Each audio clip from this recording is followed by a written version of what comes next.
how to download Castle app on Android or iPhone. Hey there, welcome to Insightful Tutorials.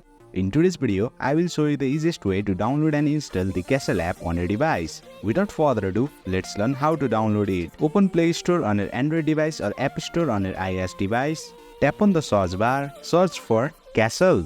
Select the first search result for Castle Make and Play app. Tap on the install button. The Castle app will begin downloading and installing on your device. Please note that the installation time may vary depending on your internet speed. So please be patient. Once the installation is completed, you can now use the Castle app on your device. Simply tap on open, give all the necessary permissions. After that, you will be all set to use the Castle app. And boom, you have successfully learned how to download and install the Castle app on your mobile device. That's it for today's video. If you found this video insightful, please don't forget to hit the like button and make sure to subscribe to our channel for more insightful tutorials.